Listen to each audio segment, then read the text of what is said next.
جب شیشہ ٹوٹ جاتا ہے تو اس کے ٹوٹنے کی آواز چند لمحوں میں ختم ہو جاتی ہے، لیکن شیشے کے ٹکڑے ہر طرف بکھر جاتے ہیں۔ جو بھی اس پر چلتا ہے وہ اسے تکلیف دیتے ہیں۔ اسی طرح جب آپ کوئی ایسی بات کہتے ہیں جس سے کسی کے جذبات اور احساسات مجروح ہوتے ہیں تو آپ کی بات ختم ہو جاتی ہے، لیکن سننے والے کے دل میں اس بات کا اثر بہت دن باقی رہتا ہے۔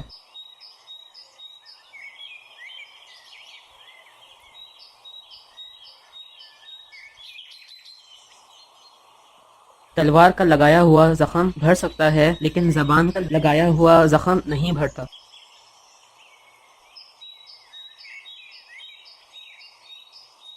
لہٰذا کوئی بھی بات بولنے سے پہلے ان 9 مشوروں اور ممنوعات کو یاد رکھیں جو اللہ تعالیٰ نے سورہ حجرات میں بیان کی ہیں۔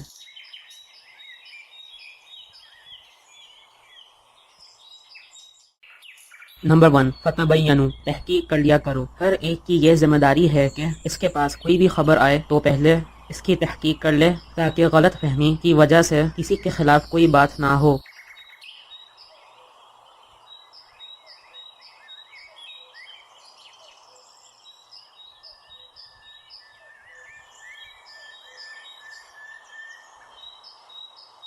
نمبر 2، فاصلحوا، صلح کرا دیا کرو، یعنی کبھی آپس میں کوئی اختلاف ہو جائے تو ایک دوسرے کے درمیان صلح کرا دیا کرو، کیونکہ مسلمان آپس میں بھائی بھائی ہیں۔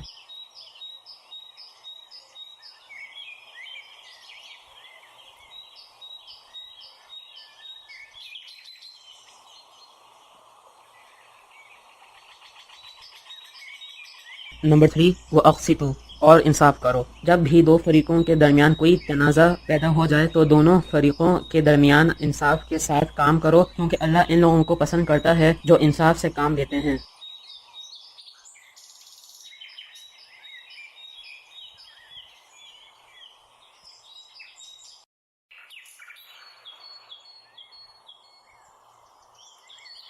نمبر 4، لا یسخر، کوئی کسی کا مذاق نہ اڑائے۔ ایک شخص دوسرے کا مذاق اسی وقت اڑاتا ہے جب وہ خود کو دوسرے سے بہتر سمجھتا ہے، اسی لیے کوئی کسی دوسرے کا مذاق نہ اڑائے، کیونکہ اللہ کے نزدیک ایمان و عمل کے لحاظ سے کون بہتر ہے اس کا علم صرف اللہ کے پاس ہی ہے۔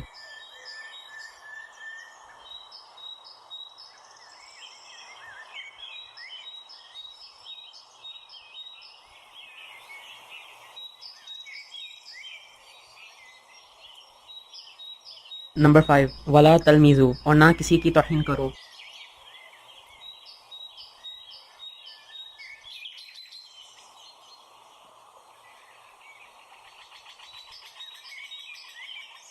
نمبر 6، ولا تنابزو، اور نہ کسی کو برے لقب دو، یعنی اپنے طور پر استہزاء اور تحقیر کے لیے لوگوں کے ایسے نام رکھ لینا جو انہیں ناپسند ہوں، یا اچھے بھلے ناموں کو بیکار کر بولنا۔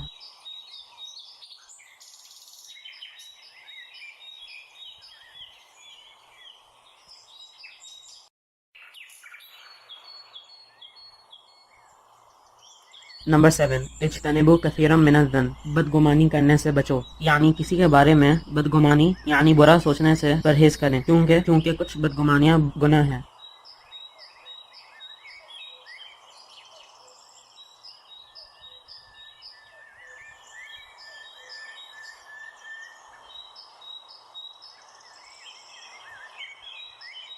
نمبر 8، ولا تجسسوا، اور نہ تجسس کرو، یعنی کسی کے بارے میں ہر وقت توہمیں رہنا، یعنی جاسوسی کرنا کہ اس کی کوئی خامی یا عیب معلوم ہو جائے تاکہ اسے بدنام کریں۔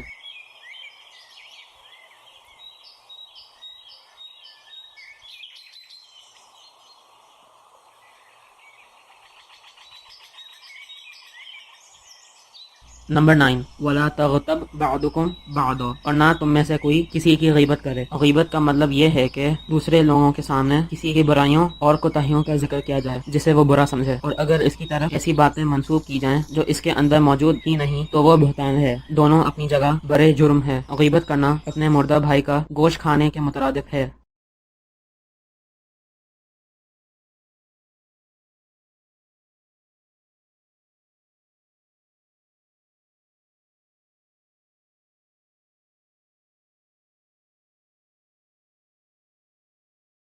اللہ تعالیٰ سے دعا ہے کہ ہم سب کو بدگمانی کرنے، تجسس کرنے اور غیبت کرنے سے بچائے اور تمام اخلاقی برائیوں سے بچنے کی توفیق دے اور ہماری زبان کی حفاظت کرے، آمین۔ جزاک اللہ خیرن۔